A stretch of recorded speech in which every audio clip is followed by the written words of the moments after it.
Авиа апаттар. Бұл жай ғана рейс емес еді. Бұл тірі қалу үшін күрес еді. 25 желтоқсан 2024 жыл. Азербайджан Airlines әуе компаниясының Embraer 190 ұшағы 8243 рейсін орындау үшін дайындалып жатыр. Бағыт Баку-Грозный. Бортта 62 жолаушы, 5 экипаж мүшесі, барлығы 67 адам. Олар бұл сапардың соңғы сапар болуы мүмкін екенін білген жоқ. Экипаж: командир Игорь Кшнякин. 15 000 сағаттан астам ұшу тәжірибесі бар. Оның өмірінде жүздеген рейс болды. Бірақ бұл рейс мүлдем басқа еді. Екінші пилот Александр Кальянинов.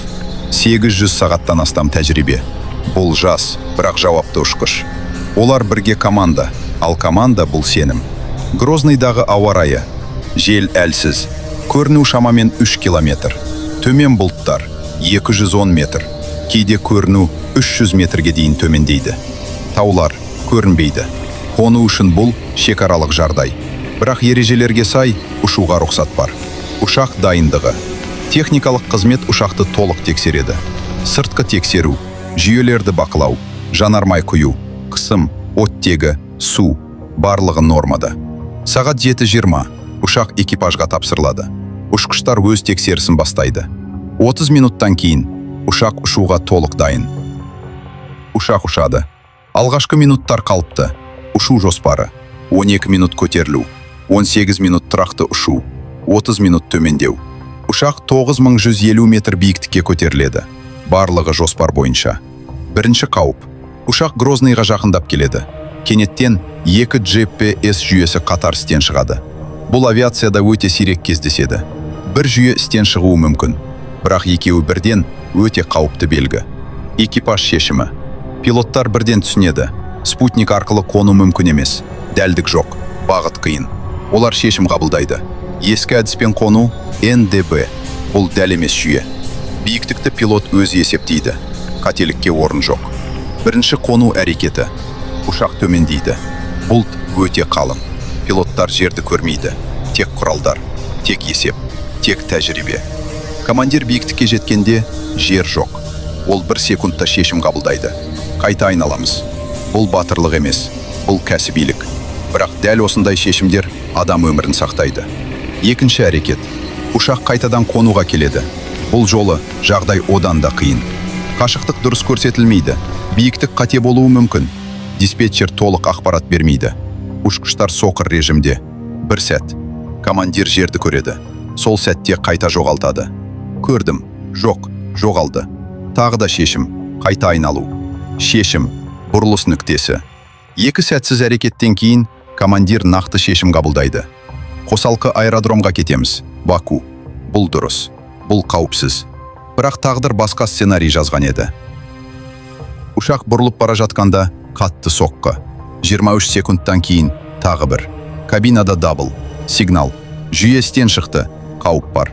Автопилот өшеді. Басқару қиындайды. Жүйелер құлайды.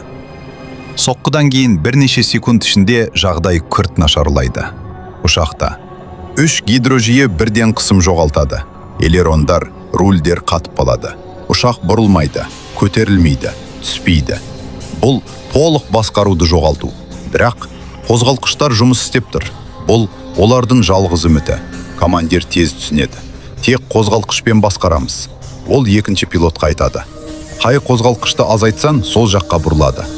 Екеуін бірдей азайтсан, төмен түсеңіз. Бұл теория, ал іс жүзінде өте қауіпті баланс. Бір қате ұшақ құлайды. Кабинаға хабар келеді: жарылыс болды. 2 орындық зақымданды.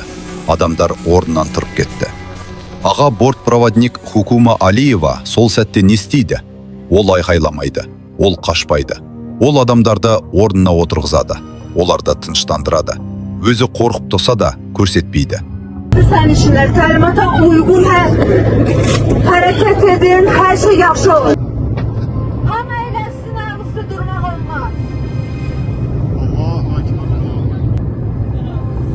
Hamı kəmərlərini bağlasın. Hörmətli sen işler talimata uygun hareket edin, her şey yaxşı olur.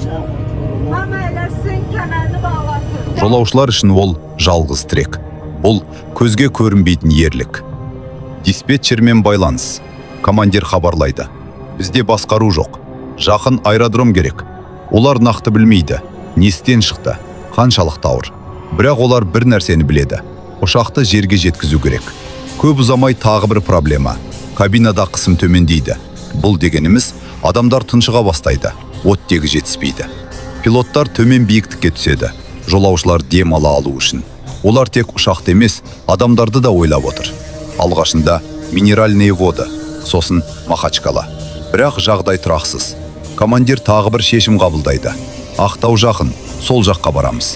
Бұл тағдыр шешімі. Ақтауда өрт сөндірушілер, жедел жәрдем, құтқарушылар барлығы дайындыр. Олар бір нәрсені күтуде. Бұл ұшақ қона ала ма? Ұшу кезінде ұшақ биіктікті жоғалтады, қайта көтереді, оңға солға ауытқиды. Пилоттар әр секундта күресуде. Командир қайта сұрайды. Салонда жағдай қалай? Бұл тек ұшқыш емес, бұл жауапты адам. Командир екінші пилотқа түсіндіреді. Қай жақтағы қозғалтқышты азайтсан, сол жаққа бұрылады. Бұл соңғы сабақ. Осы сәтте де ол үйретуді тоқтатпайды. Ақтауға жақындағанда Мэйдей жарияланады. Басқару жоқ. Қозғалтқышпен ұстап тұрмыз. Авариялық қону.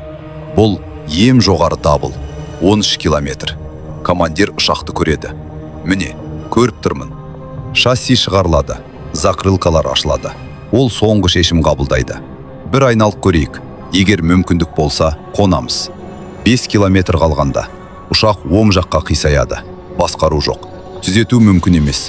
Соқтығыс. Ұшақ Ақтау маңында құлайды. Құтқарушылар 7 минутта жетеді.